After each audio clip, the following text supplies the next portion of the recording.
The fact that they're not perfectly uniform is an argument for their authenticity and their reliability.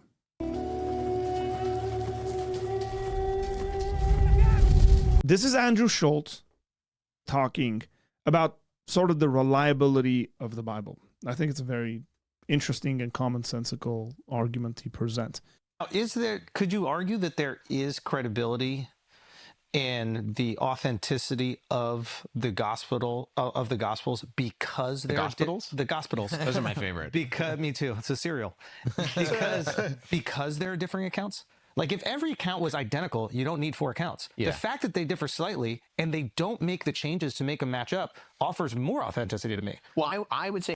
So this is an argument that J. Warner Wallace regularly brings up. J. Warner Wallace is a cold case detective. He does Christian apologetics as well. But he says, look, whenever we go into a case, whenever we go into interviewing the witnesses, if the account of the witnesses align exactly the same way, it is immediately suspect because it seems like it's a rehearsed story. But if they have these differences in regards to points of views, kind of people's interpretations of reality and stuff like that, that aren't contradictory, they're just differences in views and retelling of the story, then that gives more credibility to the witnesses and to the situation, the story that's taken place. And that's what Andrew is really going on. He's saying, listen, these differences we see in the Gospels, to him, seem to be the thing that leads to credibility. And they didn't go in there and erase stuff out and take them out and make a match 1-to-1. And then you just get one story there, which would be really strange. Then it's kind of pointless having 4. You just have 1. But I think that's a very, very good observation.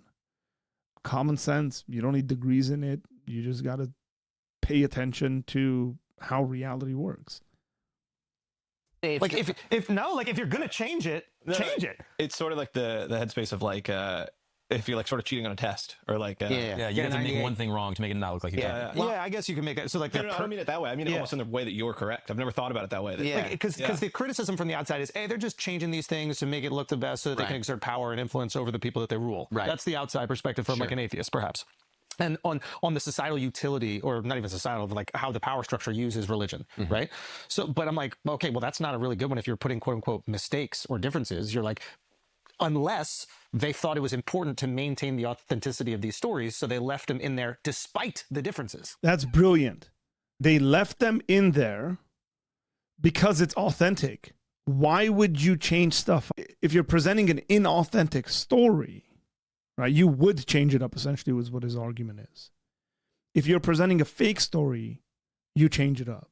But he goes, for the reason that they've left these differences in there, and these differences could be numbered, it's left in there because they're the actual retelling of the stories. Again, very simple point.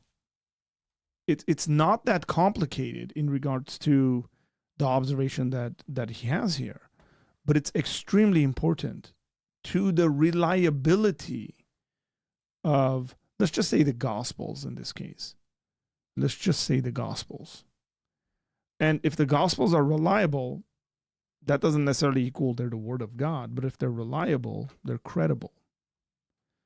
And if they're credible, then you should pay quite a bit of attention to them. So I think that's a really good observation. It's interesting to me that I watched this whole thing and I really, really enjoyed it. And Wes did a great job presenting all this sort of stuff. But here's where, in my opinion, a conversation is going really well. When the people who are disagreeing with you and you're having a conversation with start figuring stuff out themselves and saying, wow, like, wouldn't this be the case? Essentially making a case for your position. And I think that's what's going on here. I think kind of the wheels are turning. He's thinking about it. He goes, yeah, this would be an authentic sort of thing. If it was different, it would be inauthentic for what people are demanding, right? This perfect uniformity in regards to the way the Gospels are written.